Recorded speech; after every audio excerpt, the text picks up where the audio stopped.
Hala Alyan's Salt Houses, her novel that just came out this month, is a 6-decade spanning multi-generational Palestinian novel. Novelist Rue Freeman writes, speaking of the novel, Salt Houses is a piercingly elegant novel that registers Palestine with deep resonance for what it is, a once beloved home known, lost, and reimagined into life. In the exquisite prose of a poet, Hala Alyan shows how we carry our origins in our hearts, wherever we may roam, and how that history is calibrated by the places we choose to put down roots. Alyan also wrote 3 poetry collections, Atrium, which was an Arab American Book Award winner, 4 Cities, and the Crab Orchards winning Hijra. So please welcome Hala. Thank you.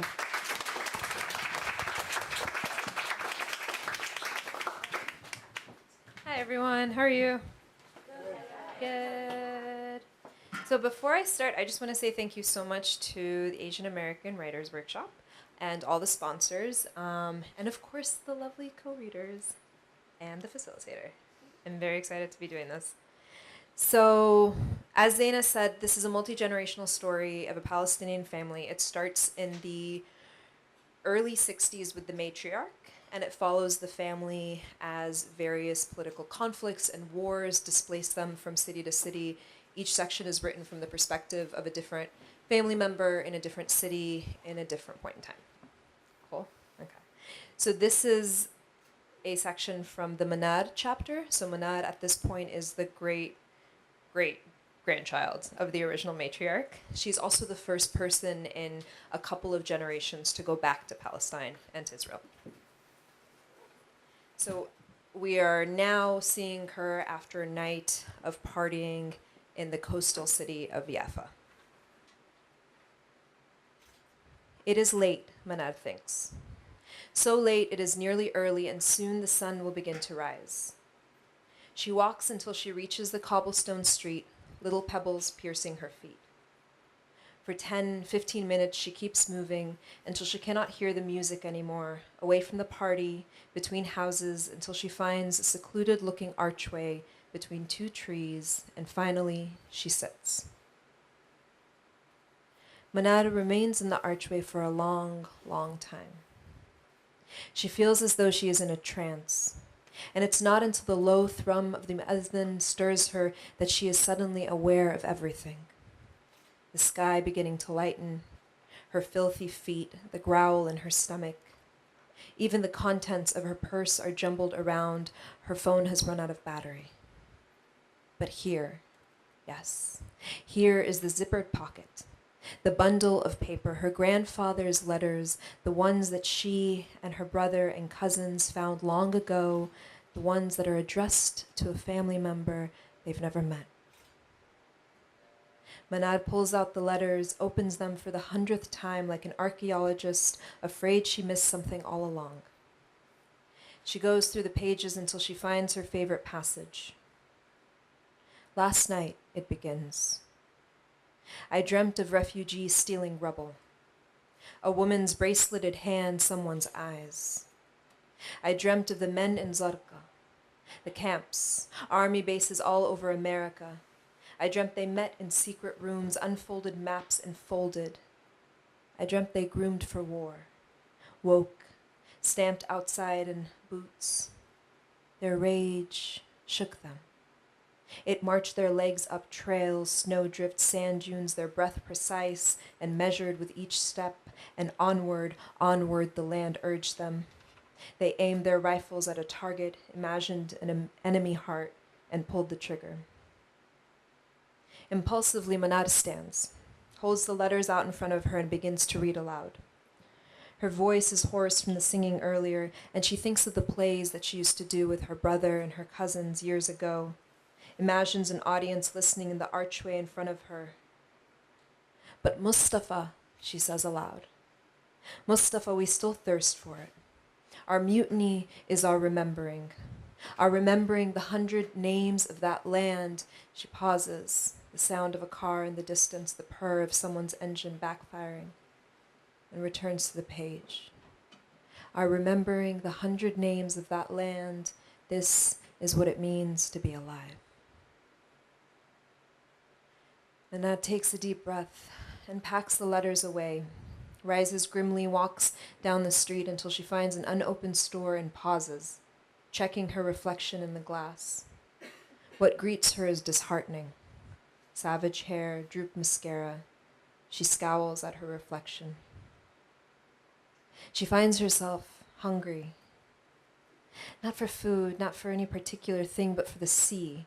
And she walks the narrow street, past shuttered beauty salons and bakeries until she makes a turn, and there, pale in the early light, the water waits. Yafa. There is that desire, that old wanting to say something, for someone to bear witness as she speaks. There are bits of shells and pebbles piercing her feet along the sand, a cool relief as her toes finally touch water. I've come here for no reason, she says. The starkness of her words strike her as hilarious. She begins to laugh, no reason at all, and the laughter takes on the edge of hysteria, and it occurs to her that she's been crying. Sobering, she walks along the shoreline, the water icy against her ankles. It is beautiful, all of it. The hastening of the waves, how the water gathers itself as though spilling white petals onto the sand. The sky has the colorlessness of moistened paper. It looks like it might tear. And the sunlight touches everything, spinning it into gold. Her tired mind alights on myths of failed kings and doomed kings and Icarus, the stories she spent years memorizing, everything she has forgotten. She sits. The water laps her skirt. She wants a testimony, she thinks. On the wet sand, she starts to trace letters with her finger. Alia, she traces. Alia Yaqub, her grandmother's name. She pauses, thinking, then writes her grandfather's name, draws a line between the two of them and one below. She wants a family tree. It will be the first one she's ever seen, and she writes Riham, Karam, Soad, her mother's name, her aunts, her uncles. Next to her mother's name, she writes her father's, then an X between them. Above her, a handful of stars like white freckles are still visible in the sky. Abdullah, Manar, Lina, Zain, her cousins, her brother. She steps back. Looking at the names, she speaks again. We were all here. We were all here. She holds her wet palm to her cheek, then runs it through her hair. She imagines her whole family standing on the shoreline in a row, waving at her, and suddenly, impulsively, childishly, she waves back. Something about the image is cheering. She draws a final line from her own name, an arrow that leads to a small question mark. Someday, she realizes there will be a human that she has to name. Shutting her eyes, Manar tips her face towards the sky. When she opens them, a man and his young boy are walking along the sand, watching her. The man has a fishing net hoisted around his shoulder, dirty gray knots. He is frowning, a mixture of disapproval and concern on his face as they walk closer to her. The boy's face is beautiful, openly curious as he stares at Manar. Yalla, the father says in Arabic. He nudges his son. He eyes Manar warily, as if uncertain about her intent, and she is shaken with the desire to protest, to speak with the man in Arabic, but she can suddenly see herself through his eyes. Drenched, squatting in seawater, not a woman in the throes of revelation, but something peripheral, another unnecessary foreigner, ajnabiya, she can hear him thinking, Westerner. This is what makes her drop her eyes. This is what pulls her up, rising unsteadily, the wet skirt clinging to her legs as she bows her head in apology. A large wave suddenly crashes over the sand, the water eating her words, her family come and gone in this sea that belongs to none of them. I'm leaving, she says to the man in Arabic, an araiha. As she walks past them, she glances up only once. The man is still watching her, but something about his expression has changed. She nods, and the man nods back. Thank you.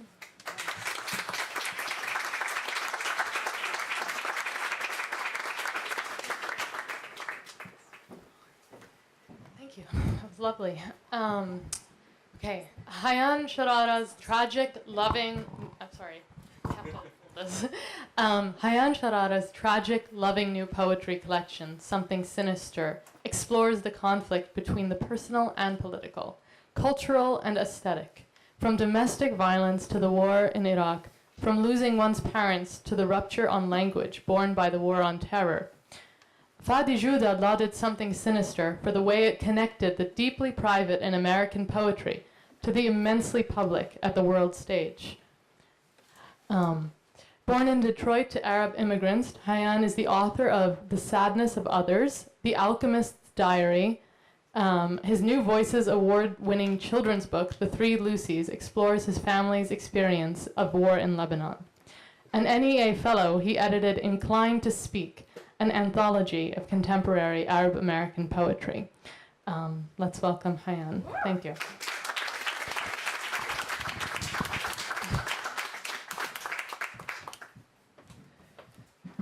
Thank you, everyone who's here, for just being here.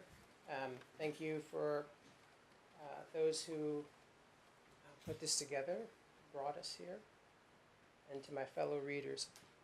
I'm going to read one poem. It's going to take 15, 16 minutes, so sit back. The only thing that you don't really need to know but I will tell you about the poem. The poem is called The Usage.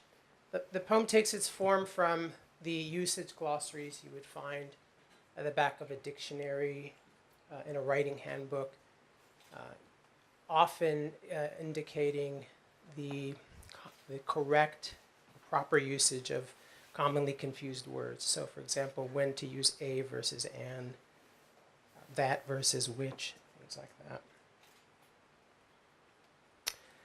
I'm going to drink water now because it's going to be 16 minutes or so into this. It was really wonderful to hear Hala, and I'm looking forward to hearing Marwa. Usage.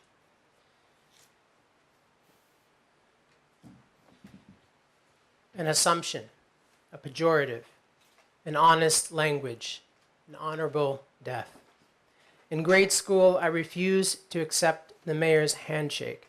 He smiled at everyone except people with names like mine. I was born here. I didn't have to adopt America, but I adapted to it. You understand, a man must be averse to opinions that have adverse impacts on whether he lives or dies. Before taking any advice, know the language of those who seek to advise you. Certain words affected me. Sand nigger, I was called. Camel jockey. What was the effect? While I already muttered under my breath, I did so even more. I'm not altogether sure we can all together come. Everything was not all right. Everything is not all right. Imagine poetry without allusions to Shakespeare, Greek mythology, the Bible, or allusions without the adjectives fanatical, extremist, Islamic, right, left, Christian, conservative, liberal. Language written or translated into a single tongue gives the illusion of tradition. A lot of people murder language, a lot fully aware. Among all the dead, choose between us and them. Among all the names for the dead, mother, father, brother, sister, husband, wife, child, friend, colleague, neighbor, teacher, student, stranger, choose between citizen and terrorist. And poet? Immoral, yes, but never amoral. Large amounts, the number between 75 and 90% of the estimated 150 million to 1 billion civilians killed during wars over all of recorded human history. Anxious is worried or apprehensive. American poetry, Americans. Young, I learned anyone born here could become president. Older, I can point to any one of 100 reasons why this is a lie.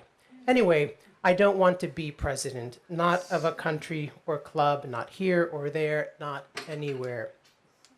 He said, I turned the car around because it began raining bombs.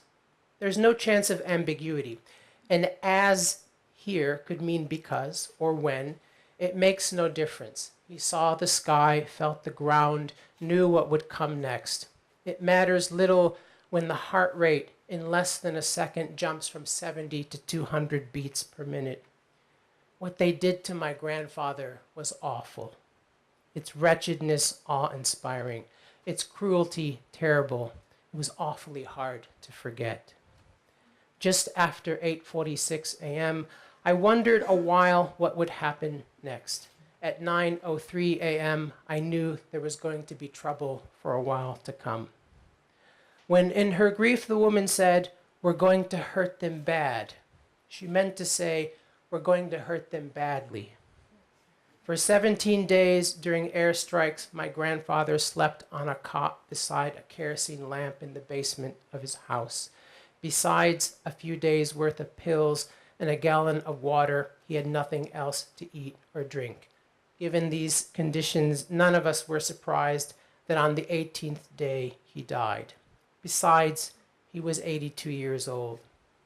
I can write what I please. I don't need to ask, may I? Like a song, men with capital meet in the capital, in the nation's capital.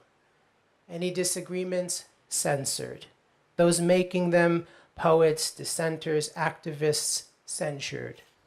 The aftermath, approximately 655,000 people killed. Quote, The Human Cost of War in Iraq, a Mortality Study 2002 to 2006. Bloomberg School of Public Health, Johns Hopkins University, Baltimore, Maryland. School of Medicine, Al-Mustansariya University, Baghdad, Iraq. In cooperation with the Center for International Studies, Massachusetts Institute of Technology, Cambridge, Massachusetts. The figure just cited, 655,000 dead, resulted from a household survey conducted at actual sites in Iraq, not the Pentagon or White House or a newsroom or someone's imagination.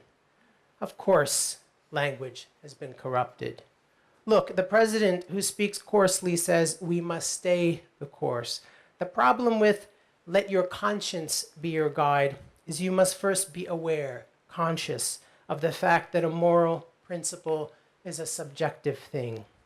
I wonder, when one smokes them out of a hole, if the person doing the smoking is conscious of his conscience at work. Am I fully conscious of how I arrived at this?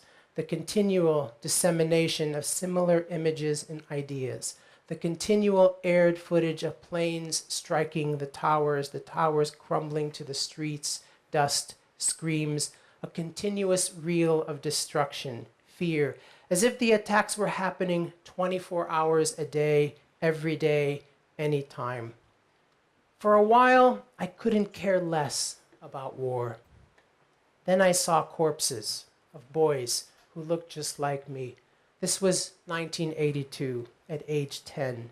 Ever since, I couldn't care less why anyone would want it. In 1982, any one of those boys could have been me. Now it's any one of those dead men could be me. The Secretary of State offered such counsel to the ambassadors of the world that the United Nations Security Council nodded in favor of war. Criterion easily becomes criteria. Even easier to no longer require either. The data turned out false. The doctrine of preemption ultimately negated its need. While we both speak English, our languages are so different from each other. Yours might as well be Greek to me. When the black man in the park asked, "Are you Mexican, Puerto Rican, or are you Pakistani?" And I said, "I'm Arab," and he replied, "Damn, someone don't like you very much." I understood perfectly what he meant. The president alluded to the Crusades because of, not due to, a lack of knowledge.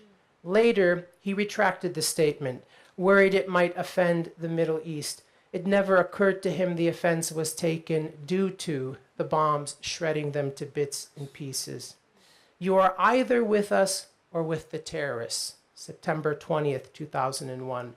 You're either with us or against us. November 6th, 2001. The day after, the disc jockey advocated on air a 33-cent solution, the cost of a bullet, to the problem of terrorists in our midst. He meant in New York. Also by terrorists, I wonder, did he know he meant cab drivers, hot dog vendors, students, bankers, neighbors, passers-by, New Yorkers, Americans? Did he also know he meant Sikhs, Hindus, Iranians, Africans, Asians? Did he know too he meant Christians, Jews, Buddhists, atheists? Did he realize he was eliciting a violent response on the radio in the afternoon?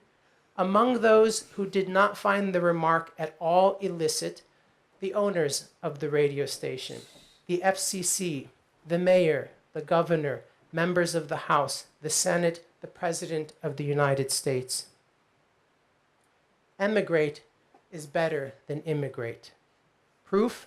No such thing as illegal emigration. Further proof, emigration is never an election issue. I heard enthusiastic speeches. They hate our freedoms, our way of life, our this, that, and the other, and so on, not etc. Not everyone agreed.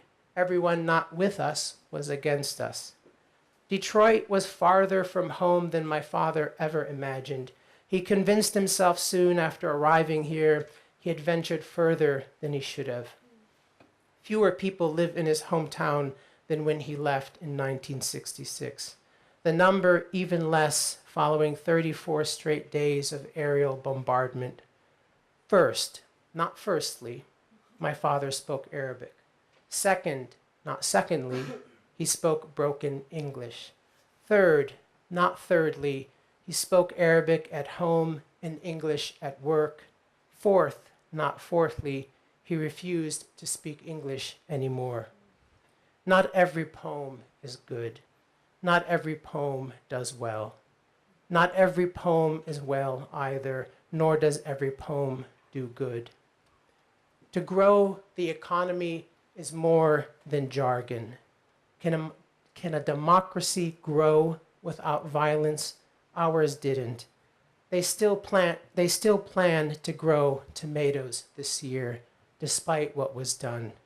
Several men, civilian workers identified as enemies, were hanged on a bridge, bodies torched, corpses swaying in the breeze. Photographs of the dead were hung with care. I can hardly describe what is going on. Day after day, he told himself, I'm an American. I eat apple pie. I watch baseball. I speak American English. I read American poetry. I was born in Detroit, a city as American as it gets. I vote. I work. I pay taxes, too many taxes. I own a car. I make mortgage payments. I'm not hungry. I worry less than the rest of the world. I could stand to lose a few pounds. I eat several types of cuisine on a regular basis. I flush toilets. I let the faucet drip. I have central air conditioning. I will never starve to death or experience famine. I will never die of malaria. I can say whatever the fuck I please. Even words succumbed. Hopefully turned into a kind of joke. Hopeful, a slur. However, I use the words, but less, with more care.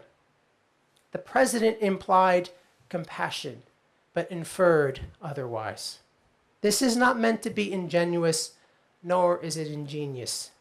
The more he got into it, the more he saw poetry, like language, was in a constant state of becoming. Regardless, or because of this, he welcomed the misuse of language. Language is its own worst enemy. It's the snake devouring its own tail. They thought of us not kind of or sort of, but as somewhat American. Lie. To recline or rest on a surface? No. To put or place something? No. Depleted uranium, heavy like lead, its use, uranium shells, led to birth defects. When in his anger the man said, "We're going to teach them a lesson," I wonder what he thought they would learn. In a war, a soldier is less likely to die than a civilian. He looks like he hates our freedoms. You don't know them like I do. He looks as if he hates our freedoms. You don't know them as I do. When in his sorrow my father said, "Everybody loose in war," I knew exactly what he meant. It may be poets should fight wars. Maybe then metaphors, not bodies, not hillsides, not hospitals, not schools, will explode. I might have watched the popular sitcom if not for my family. They were under attack. They might have died. Others may have been laughing at jokes while bodies were being torn apart. I could not risk that kind of laughter. Of all the media covering war, which medium best abolishes the truth? I deceive myself. I will deceive you, myself. In the Bronx, I passed as Puerto Rican. I passed as Greek in Queens, also Brazilian, Pakistani, Bangladeshi, even a famous, good-looking American movie actor. As Iranian in Manhattan, at the mall in New Jersey, the sales clerk guessed Italian. Where Henry Ford was born, my hometown, I always pass as Arab. I may look like the men in the great paintings of the Near East, but their lives, their ways, I assure you, are in the past. Plus, except in those paintings or at the movies, I never saw Arabs with multiple wives, or who rode camels, lived in silk tents, drank from desert wells. Moreover, it's time to move past that. Did language precede violence? Can violence proceed without language? It broke my father's heart to talk about the principle of equal justice. The news aired several quotations from the airline passengers, one of whom was a middle-aged man with children, who said, "I didn't feel safe with them on board." He used the word them, though only once. He used the word them, though only one, an Arab, was on the plane. Being from Detroit, I couldn't help but think of Rosa Parks. Then I got angry. I said to the TV, to no one in particular, "If you don't feel safe, then get off the goddamn plane." You can quote me on that. I was really angry. Not real angry, but really angry. The reason? A poet asked me why I didn't write poems about Muslim and Arab violence against others, and I said I did. And then he said he meant violence against Americans and Israelis, respectively, and I said I did. And before I could go on, he interrupted to ask why I didn't write poems about mothers who sent off their sons and daughters on suicide missions. As if. I respectfully declined to answer any more questions. Write your own goddamn poem.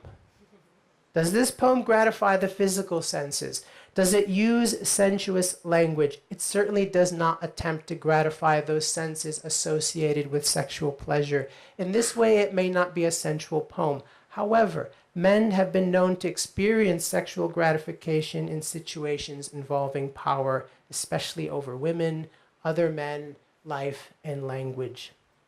My father said, "No matter how angry they make you, invite the agents into the house, offer them coffee, be polite. If they stay long, ask them to sit. Otherwise, they will try to set you straight." When in his frustration he replied, "Should've, could've, would've," he meant, stop, Leave me alone. I refuse to examine the problem further. Because, not since the terrorists attacked us, we became more like the rest of the world than ever before. This is supposed to be a poem. It is supposed to be in a conversation with you. Be sure to participate. No language is more violent than another, he said. Then he laughed and said, except the one you use. Do conflicts of interest exist when governments award wartime contracts to companies that have close ties to government officials? From 1995 to 2000, Dick Cheney, Vice President of the United States, was CEO of Halliburton, which is headquartered in Houston, Texas, near Bush International Airport. Would they benefit themselves by declaring war? Please send those men back home. My grandfather lay there unconscious. For days there was no water, no medicine, nothing to eat. The soldiers left their footsteps at the doorstep. His sons and daughters, they're grieving him now. Try not to make too much of it, was the advice given after 2 Homeland Security agents visited my house. Not once, not twice, but 3 times. I'm waiting for my right mind. The language is a long ways from here. After the bombs fell, I called every night to find out whether my father was alive or dead. He always asked, how's the weather there? Soon enough, he assured me things would return to normal. That, not where, a ceasefire was on the way. Although, not while, I spoke English with my father, he replied in Arabic. Then I wondered, who's to decide whose language it is anyway? You? Me? Your mother? Father? Books? Perspective? Sky? Earth? Ground? Dirt? Dearly departed? Customs? Energy? Sadness? Fear? Spirit? Poetry? God? Dog? Cat? Sister? Brother? Daughter? Family? You? Poems? Nights? Thoughts? Secrets, habits, lines, grievances, breaks, memories, nightmares, mornings, faith, desire, sex, funerals, metaphors, histories, names, tongues, syntax, coffee, smoke, eyes, addiction, witness, paper, fingers, skin, you, your here, there, the sky, the rain, the past, sleep, rest, live, stop, go, breathe. Thank you.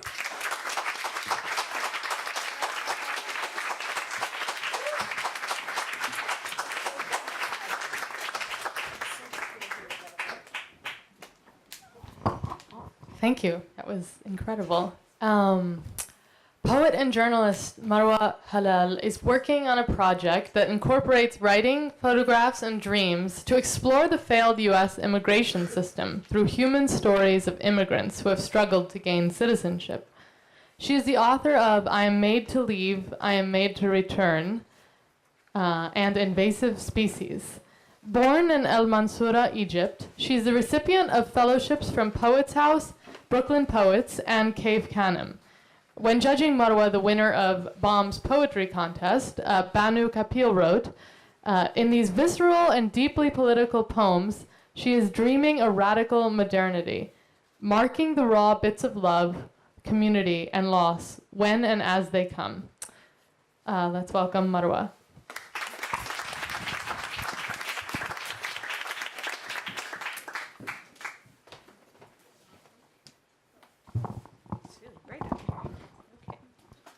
Hello. Thank you, Asian American Writers Workshop, Ken, Rawi, for having us. I'm so happy to welcome Hala's book and to hear the poetry in it. Still got the poetry roots, and Hayan, thank you for that amazing reading. Both of you have paved the way for poets like myself, and I'm really grateful for your voices and your work. All right. Poem to be read from right to left. I learned my first language second. See. Native I am mistaken for, everywhere I go, to sun and moon, like the letter lamb. Sound like lamb, but think like fox. Reminds me of this recurring dream, being chased in a circle like duck, goose, but there were no other children. I got tired of counting the number of English words it takes to capture one in another.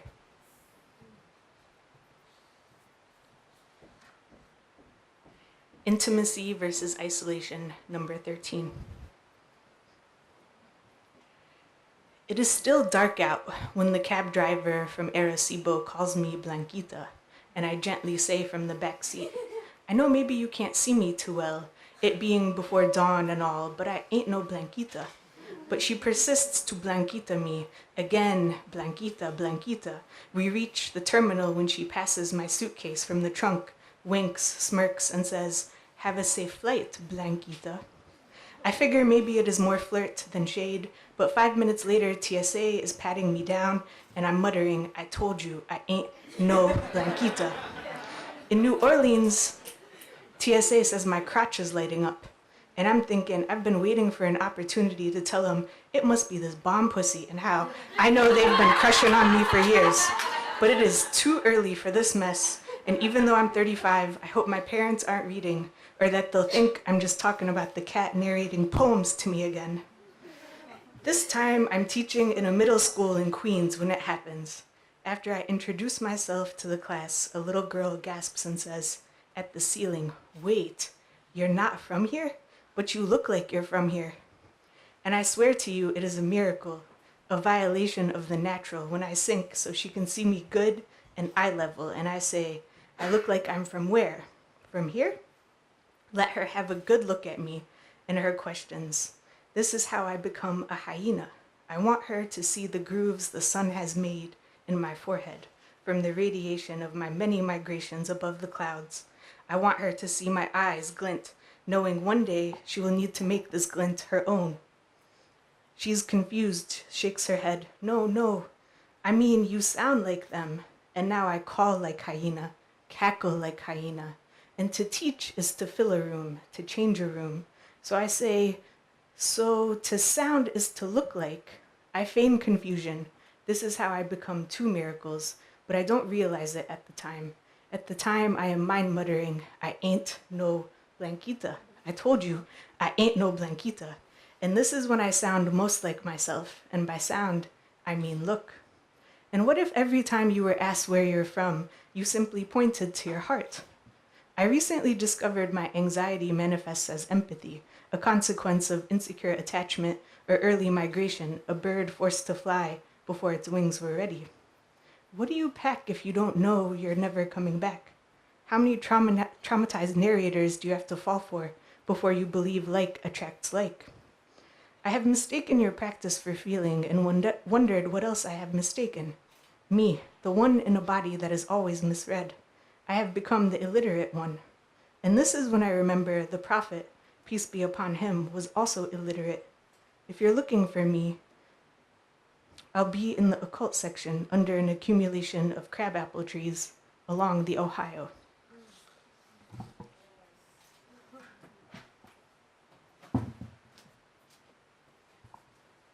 All right, getting comfortable. All right. Poem that wrote me into beast in order to be read. Samira and Aziza, Nabila, Awatif, and Adel. Isis and Mat, yes Mat, of the 42 laws and ideals we used to live by. You, of white feather and commandment, who made us, taught us of stars, and named them, named us, made newt and systems of irrigation. Nile Delta source inventors of mead and koh for drawing, of lapis and woven cloth. And harp, Sinai, Berber, pen and paper. We were winged creatures, weren't we? Tell me, because I still dream of flight. Sometimes I trumpet waiting to be sound. I, who have made earrings of arrow, reporting now to you of the mythical creatures I dismantled in order to become the one writing words you are reading. Tarsal by metatarsal, I disjointed false to be true. Sometimes I am cell with eyes made up of 5-strand DNA, quintuple helix amoeba bond. I would claim you as my ancestors thrice, but once is honor. I am trying to be worthy, live to have learned so much, that God made Arab to know what it is to be both black and Jew. To be Arab is to beast in order to be read. Like scripture, etched calligraphy, wood and metal, I ask you to marvel at poetry they tried to make us forget. In Guantanamo and all unnamed time will ask us of this time, come back again and again. While we were out, the world has become image, we made in our own image, and this is what we hunt. Now I've caught my own reflection between incisors, I, beast of no nation, who want only to be read. Excuse me, now it is time to be fed.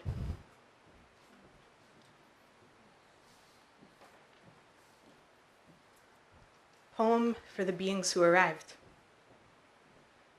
If you ask me where I come from, I have to converse with broken wings. This is a line. And all love is agreement, each day of living, an agree or a disagree. And love is not what we think it is, what we have been told it is, agree or disagree. I am telling you how to read me.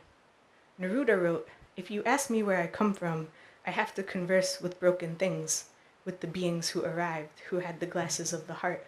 We are the beings who arrived because we had the glasses of the heart. We are the broken beings who arrived with glass for hearts. Poetry is instrument, allows us to see through thought. Thank you for saying my work does not sound like it is in translation. Thank you for not saying my work sounds like it is in translation. We are all the proof I need as singularity approaches us. They ask with intrigue, how did you construct your blackness in America? Each question requires a reconstruction, and I am always never constructed in Egypt. They ask, do they hate us? I pretend not to know who they mean by they, what they mean by hate, but I know because I live with they, and ain't they? Ain't they? We have to stop pretending we are not capable of winning, and I know you know we know, when I dip, you dip, we dip. This one goes out to all the women in the world. You see me everywhere I go. They want to know which one I am and more of. Still, you see me. The mask I wear is not Leo rising, but the colonizers falling. And still, you see me. And when I say you see me, what I mean is you feel me. We, the beings who arrive.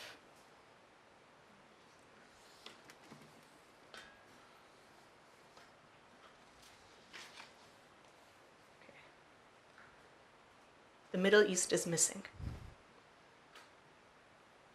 What do Osama bin Laden and I have in common? Saddam, Gaddafi, Mubarak, Sharon, Perez? Is Kashmir? Is Asia? Is Persia? Is Europe? Is Iran? Is Jordan? Is Kurd? A language? A religion? Cuisine? Borders on bordering. What do you and I have in common? Red Sea, Dead Sea, an empire, Syria, Iraq? Say Kurd, say we were occupied, a people under siege of make xenophobia believe, drink and say Zamzam. Say we did it to ourselves, say complicit. I want to walk, return maps, speak to managers of map makers. I'd like to see God's atlas, compare it to ours, trace a new equator, a river Nile, still running, azure, upwards, its own gravity, joined scapegoat to scapegoat in song. Row, row, row your boat gently down the stream. Merrily, merrily, merrily, life is but a dream. ×3. Say je suis Zidane, je suis Egyptienne. Say it to a rhythm, not a plot, a quality, not a toxin. Say dizzy, without jury, without trial. Ask, of us, just us, sing back lyric, dust off vulgar, gaslight. Say it in the colonizer's tongue. Call it the cradle of civilization. Say dunya, say la ilaha illallah, say Jannah. Inscribe your history inside every barren closet you once occupied. Say quickly, here we are now, entertain us. Cartographers agitate us, exact us, excise us. Would you make a space for me? Between zoot-joot epoxy and a hard place, somewhere between vengeance and yoke, next to the place you go to quake. I've brought my own pillow plus sleeping bag, But now the letters have become cryptic. I can't tell if it is because of shyness or lack of interest. When you look like me, you can say things no one will question, or everyone will question you, in June as a zygote, in uterus, in excess. Maybe it is a cry for help. Maybe it is just a cry. Say Palestinian, say Palestine, say Syria, say Syrian, say baby, say future, say mine, say Yemen, say Yemeni, say Zay, say Hinna, say mine, say ghost in context. Weep quietly, then wail. So make a space for me in your mind. Make me a space. Graph, transcribe, jaunt, wax, wane. Here is Neruda. Here is his book of questions. Here is mine. A quiz of sorts. This is the map I navigate by. Who you pulling from bricks? A baby? An arm? Books? A ball? Whose is it? You ask, coaxing at gallons of quicksand, absorbing and vying for joy, for protozoa. Pray static, pray jaw, pray Zoroastrian, pray Xanax, pray quickly, borrow what you will from God, from vagrancy, from vacancy.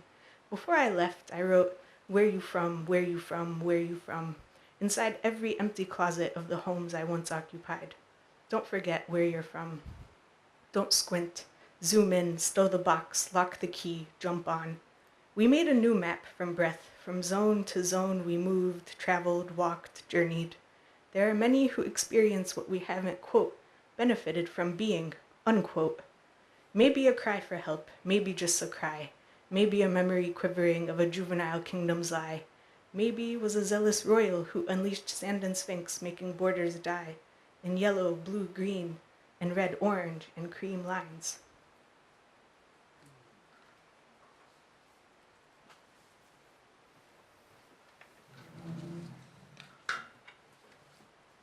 Ghost Purchase by number 05661.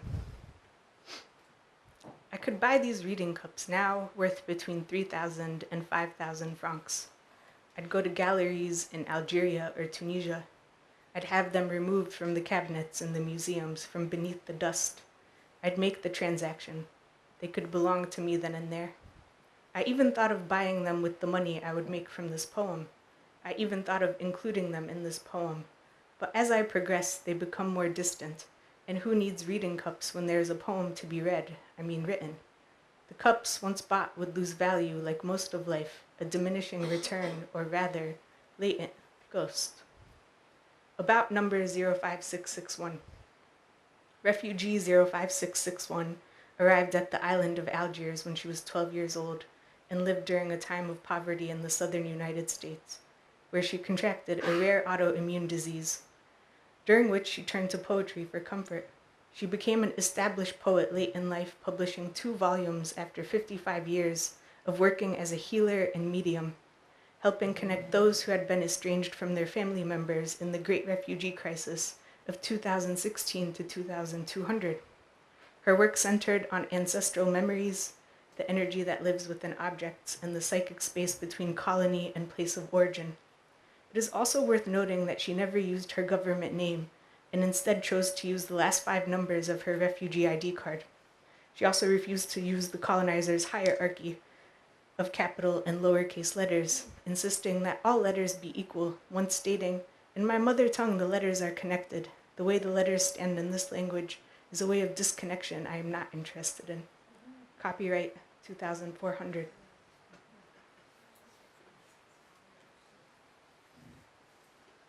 You got the keys, keys, keys. An ode to DJ Khaled.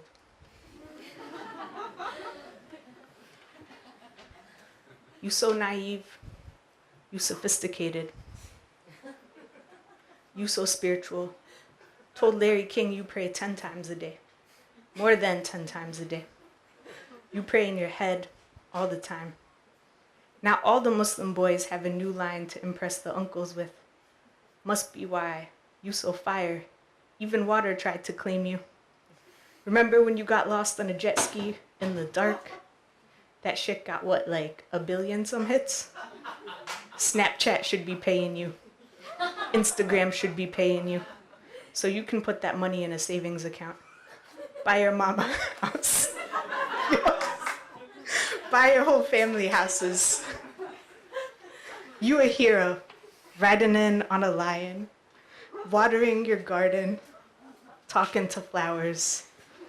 We make memes of you.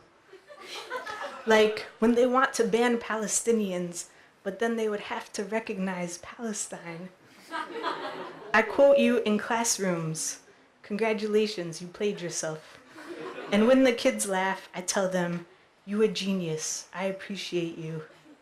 You loyal. You on one. And another one. We the best. Because of you, I know I can put the hinges on the hands too. Your voice smooth like olive oil from the Holy Land. Beautiful, long-lashed, dark-eyed, heavy-browed, with the beard made of our ancestors' dreams. You're a version of the man I was raised to want, but could never stand to be with. Still, I appreciate you for what you undo. The bricks in Amsterdam know your beats. Heard you bumpin' with Drake in Paris streets.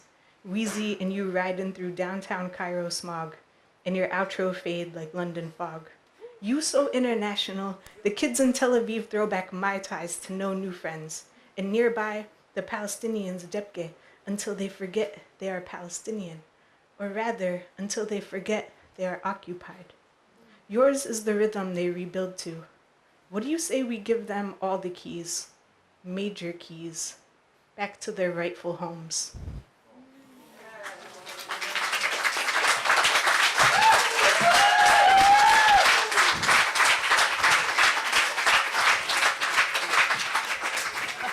Great.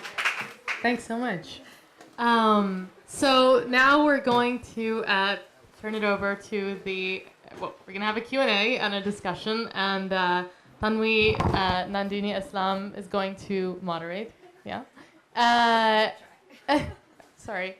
Tanwi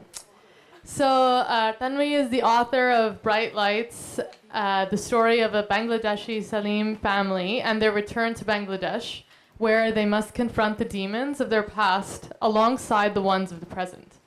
The book was a finalist for the Center for Fiction's first novel prize. She's the founder of High Wildflower Botanica and served as an Open City Fellow for the Asian American Writers Workshop. Here. Great. Thanks. Come on up.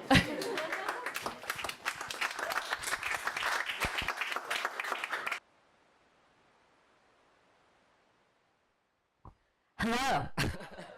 Sorry, I just wanted to see if it worked. Whew, that was so...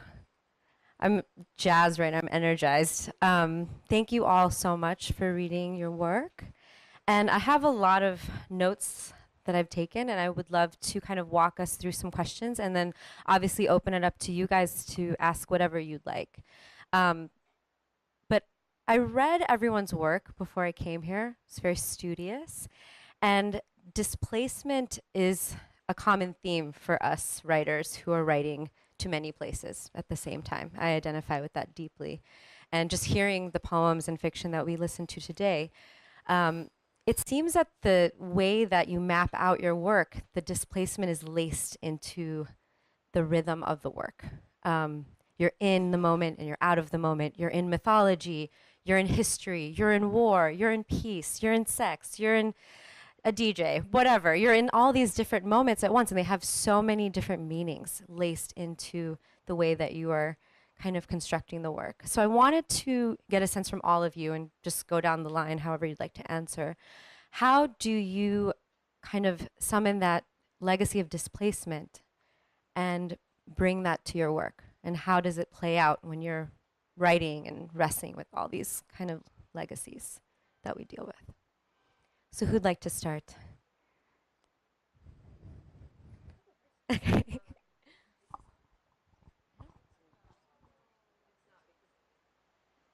Is this on? Yeah, okay. I think for me, it's when I started telling the truth. That's when those themes started to come up. I think for a very long time, I was trying to write something that didn't belong to me. And I was trying to be a different kind of poet. I was trying to be a different kind of writer. Can you talk about the difference between going into the truth versus being the fake version of yourself as a poet? I think the truth is harder. I think the fake version of myself as a writer or poet, I was much more concerned with the audience and with what the final product would look like and how to a certain extent, I'm completely honest, like how to whitewash certain things and have certain things be more palatable and be more digestible. And I think it was when I let go of that and tried to just like say it as it was and in the really messy form that it does come out in. I feel like that's when it felt more authentic. Yeah, your work goes, you're present and then you're past and then you're present and then you're past and then you're and it's beautiful because you see how much the past has shaped the present. I mean, these people are like constantly summoning their ancestors. I mean, you're covering so many years, so many decades of a family. So to me, that really did ring true reading Salt Houses because you just weren't able to stay in one place because it isn't just one It would have place. been lying. Yeah, right? And it's totally. also like it wouldn't have been the truth of displacement. Totally. Which It's is like I'm existing standing in here. both places at Yeah. once simultaneously. Right. Yeah. You're here, but you're Right. in your grandma's house. Exactly. I'm baby's nursing on me, but that happened 60 years ago. Exactly. That kind of thing. Got it. So Marwa, you're nodding over there. Why don't we hear from you? Got a lot to. All right. So, jumping off of Hayan's usage, which I'm so happy I got to read or hear. Wow, it felt like reading it. Here, live, and this idea of the body, the Arab body, giving itself to displacement. When he cites, all the things that he's been mistaken for. Like that feeling of never even being recognized as what you are. Yeah. Is an immediate sense of displacement, right? So it's like not even an option really to, intentionally bring displacement in. It's like something that's projected onto us on a daily basis. You're not being read for who you are. You're Blanquita or you're a Puerto Rican guy from the Bronx. Like, Exactly. Yeah. got it. That's great. Yeah. It's not great, but you've know what you mean. illuminated that point very well. That's a terrible thing. I mean, it is one of those things like, what are you? Who are you? And I love that you're like pointing to your heart to kind of be like, this is who I am. This is where I come from. Hayan? That comes to mind is the idea, not the idea, but I guess the actuality of loss.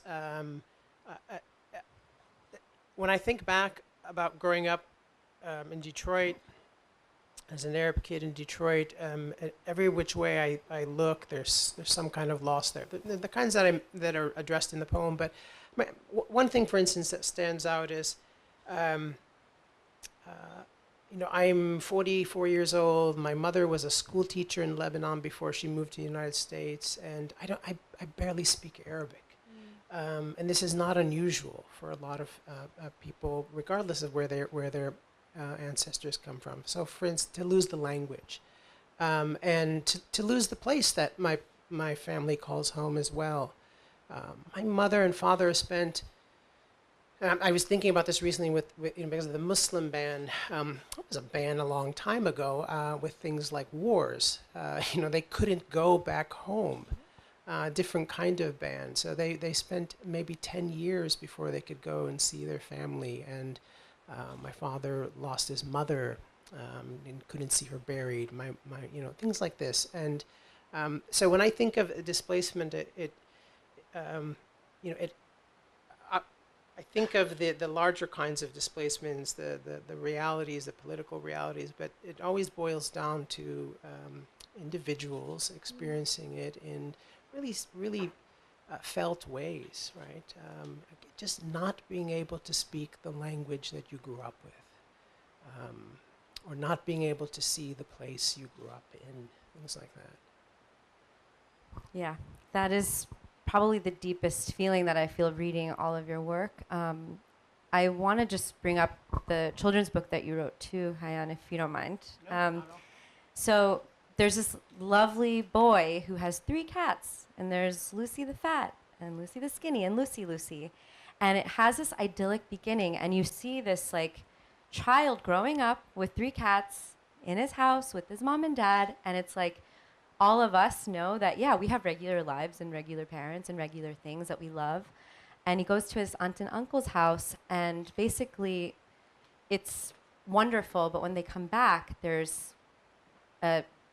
tracer bullets or airstrike happening in the sky. There's something very, very dangerous happening. He's too young to understand. But when it becomes clear that it's no longer safe in their home, the family goes back to their aunt and uncle's house for days. And you have this amazing calendar with the countdown, basically, of how many days it's lasting. And I feel like in your book, there's a sense of that. In your work, there's a sense of this like counting of like how many of these wars and, you know, years we've had of strife in this area. And through the eyes of this young boy, I mean, he is thinking about his cats and going back home. And then when he goes back home, none of that is left in the way that he remembered it. So I think that that deep sense of loss and displacement is in your work, but it's something as deep as not being able to return the place that you come from, which is one of the most violent. I mean, when you talk about language being maybe the first type of violence that we've experienced, not being able to go home seems like a very violent reality. So I'd like to kind of take the next question of, you know, these narratives, there's this tension, right, between writing our narratives and then playing into this Western, you know, whitewashing, what you called Hala, but kind of seeing these narratives and having some sort of pity while having amnesia about Western imperialism constructing these violent situations, right? So there's this like, oh my God, I want to hear about the women that have suffered in your culture, but you're ignoring the fact that this is related to Western imperialism. Like, how do you negotiate that when you're kind of coming to the page to work on your poems and your fiction? Well, I think the beauty of, you know, being in session with Hayan and Hala is listening and feeling that centeredness in ourselves. So something as simple as, you know, drawing a family tree in the sand, you know, and bringing us into your grandfather's experience and bringing us into the language which you have, you know, worked hard to negotiate, and sort of like bridge that loss of the other language. Like that definitely comes through in your work. So there is sort of a sense of like resolution in the work. And again, centering ourselves is, I think, the key. And with each other, absolutely. I would also say it's like, I won't lie for you anymore. You know, as the poet, as a person occupying a certain body, as a person belonging to a people that is occupied, I won't play along with that narrative anymore.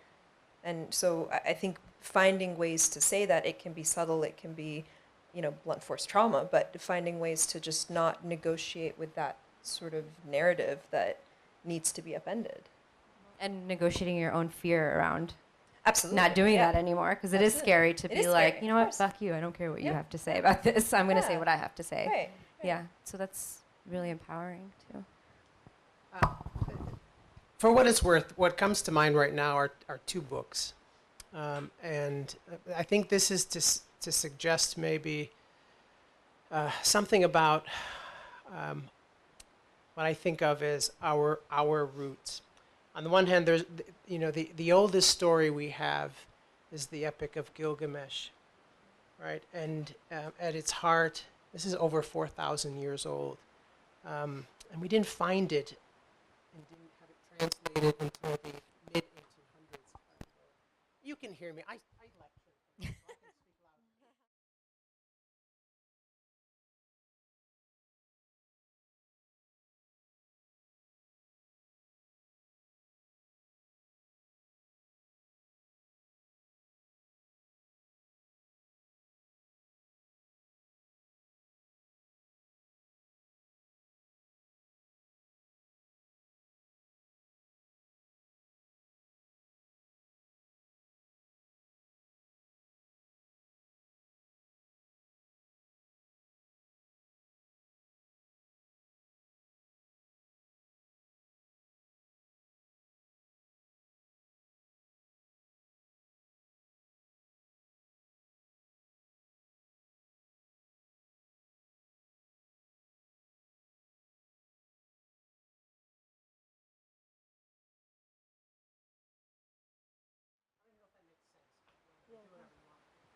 It does.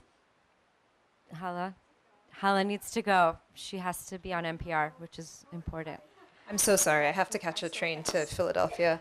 I love you all. Thank you so much for coming. Let's I'm give it so up for sorry. Hala because NPR means more voices being amplified, so that's awesome. Okay, we're amplifying Hala's voice across the radio waves because people listen to the radio.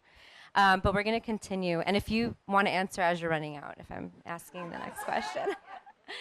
All right, so I guess the next thing I want to kind of get into is, you know, both of you are poets, and in the work that you shared with us, there's a distillation that happens towards the end, especially, you know, Hayan, in your work, you kind of distilled these human experiences and moments word by word. And I kind of feel like that's something that I really want to understand more when we're talking about the diaspora and we're trying to communicate who we are to people who are either from another part of our diaspora, even though people assume we're all the same thing, or are completely different from us, like the cab driver who was calling you Blanquita and did not even read you as your diaspora, but thought of you as a light-skinned person within her own diaspora. So I guess when we're kind of distilling our work into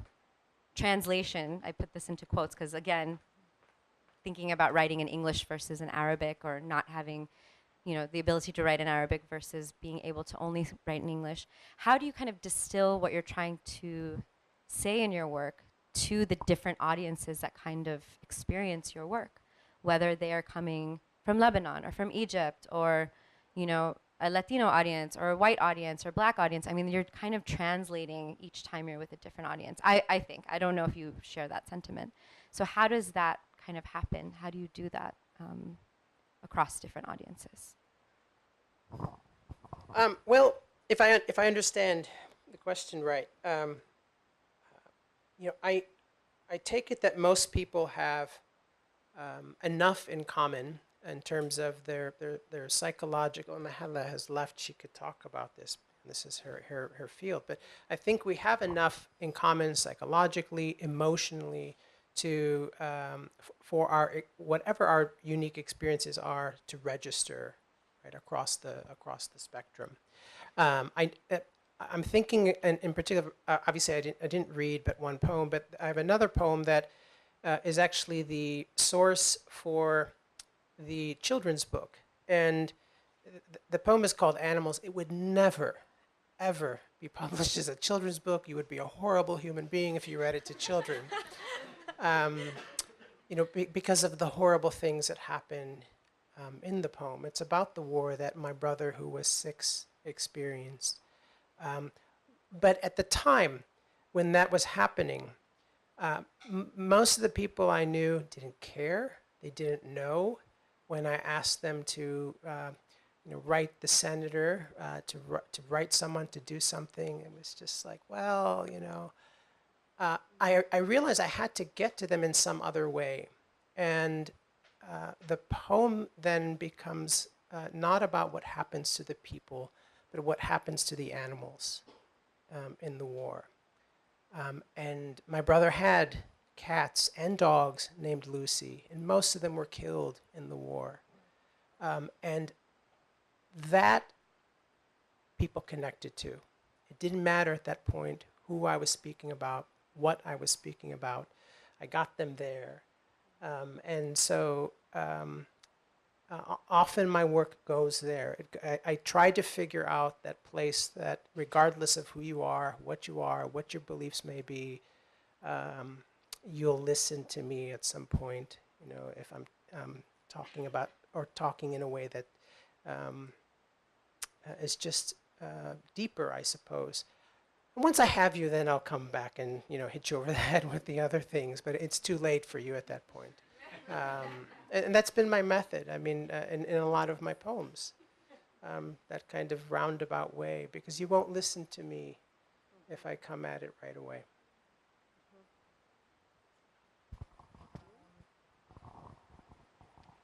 I like to think about a poem to be read from right to left for this. That's what I was thinking for when I this was asking. question, and it's more about like who's being excluded, or like who's being tricked into being really, really impressed by Arabic.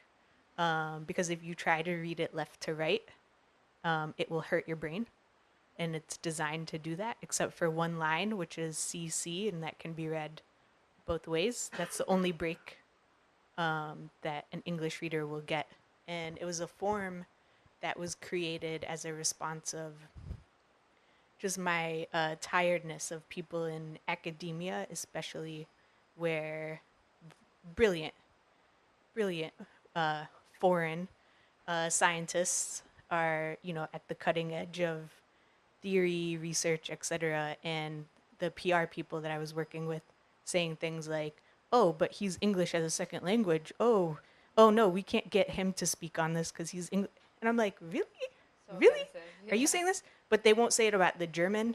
And I'm like, something is off here, right? So it's meant to give the feeling, transfer that feeling of like that tiredness if you try to read it left to right.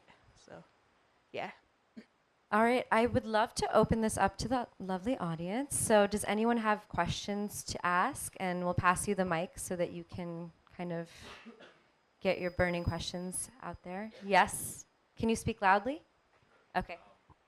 My question is, a lot of the narrative, sort of, displacement narrative focuses on loss, but do you think there's also a part of the displacement narrative that allows for reinvention? That sort of, side story, because so many of these, like AAWW, but also people come here and they become stronger people, they create their problems, they reinvent themselves. When you say here, do you mean America, like US? Okay, so you mean you go from there to here? Okay, got it. All right. Do you guys want to? You have something? I'm out. I mean, if there is some kind of reinvention, thinking about the Middle East is missing, I would really love the reinvention of the Middle East itself, or an actual definition of what it includes, because I mean, I studied IS, International Studies, as an undergrad and then worked as a journalist for many years. And, I've been supposedly from the Middle East for many years, and I don't know what the fuck it is. Do you? I feel like we have this conversation all the time. My partner and I talk about this all the time. I was recently solicited for 2 journals. One is already published, is the poems, and another one will be coming out.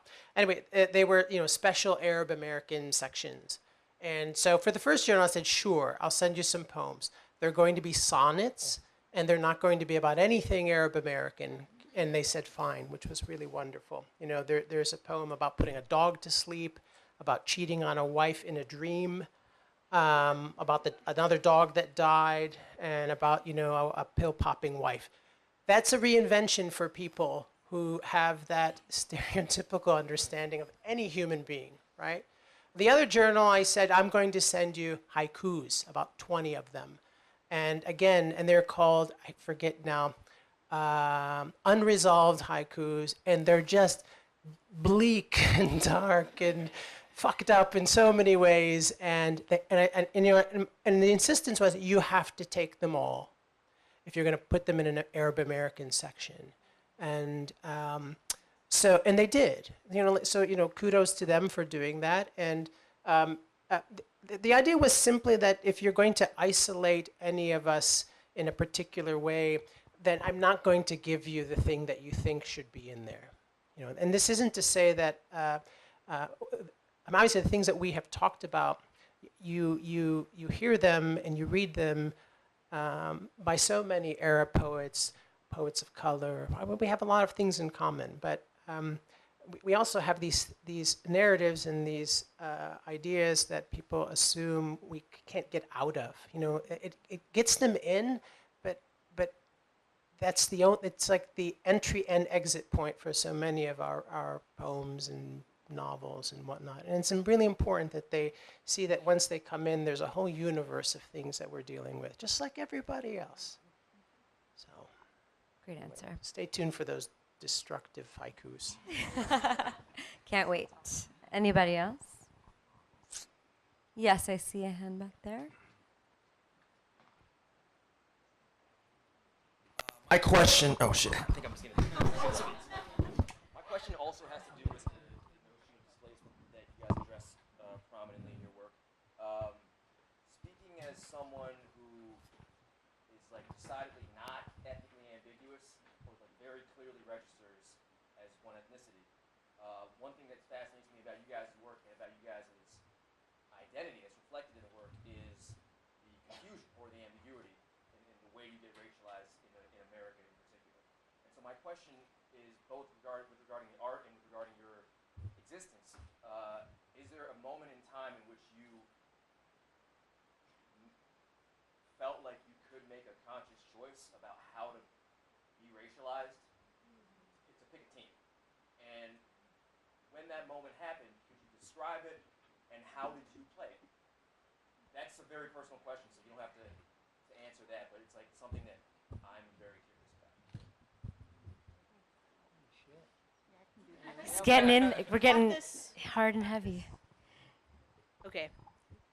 So if you would ask me on another day, I might give you a different moment. But today I have an answer. And that is one that I've written about. And it was the census of 2000. And I was home from college, Ohio Wesleyan. I was home in Ludington, Michigan. And we were like the only people of color. I was actually like the first person of color to ever go to the high school there. So we could talk about that after. But so this lady comes to the door to figure out why my dad had checked so many race and ethnicity boxes on the census. She's like, there are only 5 people in this house. How'd you do this? So he calls us to the like front of the house so that she can see us. And like a lot of Arab families, like the range of skin color, how we present is very diverse. So we have like from my mom who looks like a white woman, and then my dad who looks like a black man, and me and my brothers in between with all different hair textures, all different skin colors. And he's like, so like, what would you do? What would you check? And then he did the whole, well, you know, Egypt is in Africa. Does that make us African American? And you know, just he's a biologist also, so he could like go into like taxonomy as well. It got kind of intense, and that's why I wrote about it. And I do identify as black as well as Arab, so Afro-Arab. Yeah.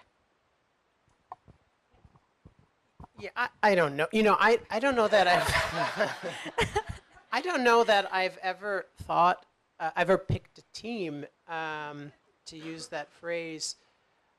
I've always felt that I've belonged in more than one place, and not belonged in some of those same places, right? So I was born in Detroit. I grew up in an Arab home. I have an uncle who would, every other day, he would drive us to school. And when we went into his home, we were not allowed to speak English in his home. And he was fierce. You didn't speak English in his home. So, you know, it, like literally right across the street, I had to be a different person. And there were times I didn't want to identify with this or that group, right, for a variety of reasons. While at the same time feeling that I was a part of them. I mean, this is that tension that so many people live with. I don't like I don't very much like this image of living in two worlds.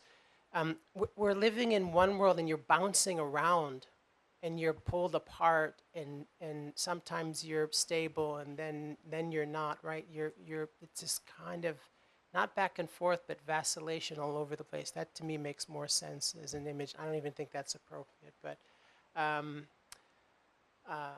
you know, I'll leave it at that. I'm just gonna ramble and not really give a good answer because I don't know the answer. Good question, though. Anybody else?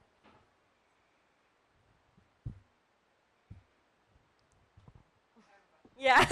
I was like, they're negotiating if there's a question to be asked. I'm just curious about, you mentioned, I think one of the titles is isolation versus intimacy.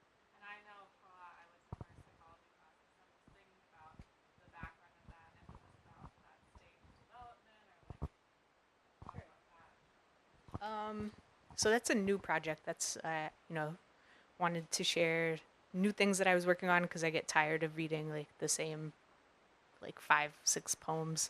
But the root of that is, of course, like Eric Erickson's stages of psychosocial development, but also thinking about what these white psychologists and psychiatrists have left out, and considering people like us and what migration does, what displacement does, what being a person of color does to your psychosocial development, and how those things aren't considered and aren't really taught in like your Psych 101 courses. So yeah, it's trying to fill in those gaps.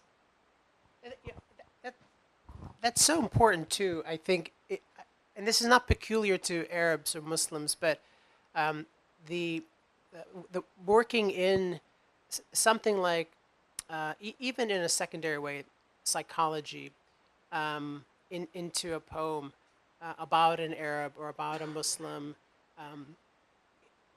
provides an explanation for what otherwise is usually thought of as just the innate, essential aspects of a being. I'm thinking because I have a father who was violent, and I've dealt with this issue of, well, you have a stereotypical Arab father in your work. He's a kind of mean, violent, misogynistic character. And aren't you worried about that? And I'm like, did you read the like 40 prescription drugs he was on in the poem? Or the mental conditions that, any number of them. So it's important to bring those in because it disallows someone from just, again, essentializing and thinking of people in stereotypical ways. And that's one dimension of it, of course, right?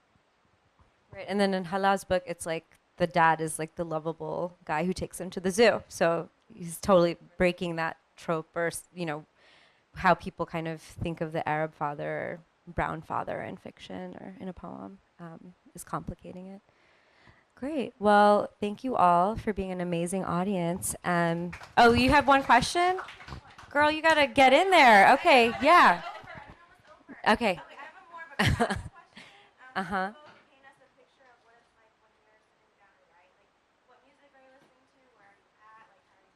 Oh, vibes. Okay. That's a good one to end on. What's your rituals, your mood? Okay, well, it used to be until about 10 years. No, it's been how many years? I quit smoking in 2006. It used to be in a haze of smoke, and that was it, right? And sure, I had a pack of cigarettes, but now I have a 5 and a 6-year-old, and it's any time I have a free minute, and it happens in like 5-minute spurts at like 6 in the morning on a weekend when I sit them in front of the fucking TV for an hour, and like, that's it. Whenever. Yeah, coffee is necessary. Frank Ocean these days, or Burial. 3 pages a day, and a lot of poems come out of that, and sometimes more. So, 3 pages a day? Yeah. What? That is aspirations. Goals. Yes. Okay. Okay.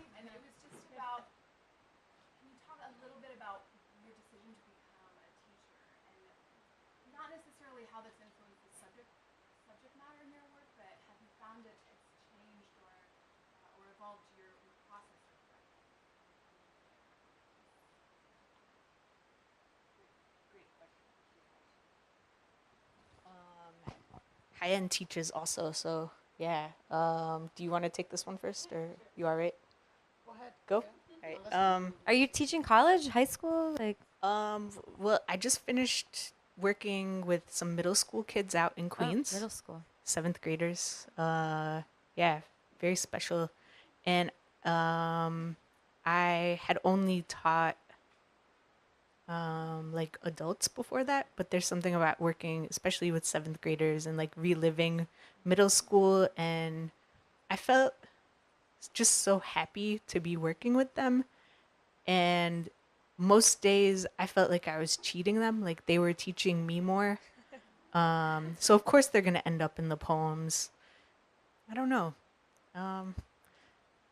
Does that answer your question? Did you feel Okay. like half of the middle schoolers were really like hitting puberty and the other half were just still children? Because I feel like that's how I felt with young people. You're like, some of you are playing with dolls and the other half of you are thinking about like Absolutely. sex. The measure is, do they get sarcasm or not? Yeah. Right? So, yeah.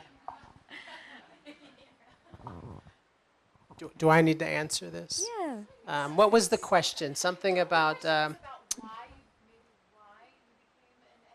Yeah.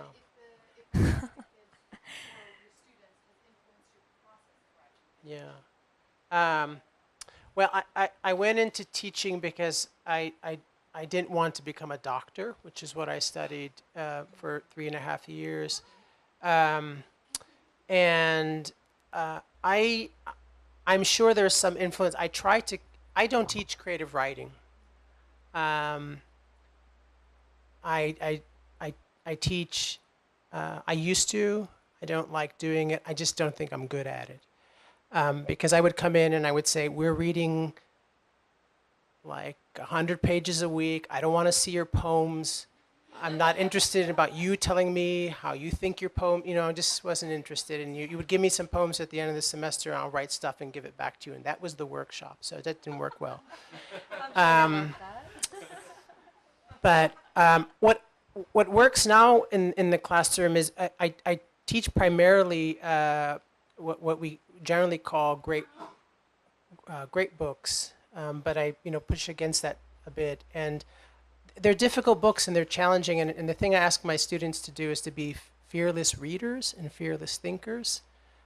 This often means them saying things and me pushing them, isolating them for 10 or 15 minutes until they get to something really deep and meaningful. And in turn, I expect the same out of myself when I'm writing and thinking about my own work. I'm not interested in the superficial garbage I see most of the time. I don't care if you're witty. I see that every day on Facebook and Twitter. I want to see something in poetry that is more meaningful than that, and save your witticisms for social media.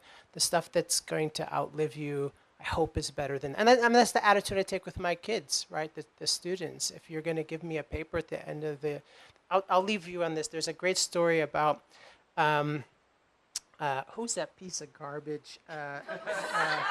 Henry Kissinger. Someone had come to him, and this is when he was still working in the administrations, and had given him a brief, and Kissinger said, is this the best you can do? And the guy said, well, no. So he said, well, gave it back to him. Came back whenever, sometime later, and handed it to him. And an hour later, Kissinger calls him in and says, is this the best that you can do? And the guy says, no, again. And it apparently goes through this 3 or 4 times. Finally, he asks him one more time, is this the best that you can do? And the guy says, listen, yes, it is. He's like, okay, I'll read it now. That's it. Mic drop. Thank you. All right. Have fun, guys. Buy books. They're in the back. Yeah.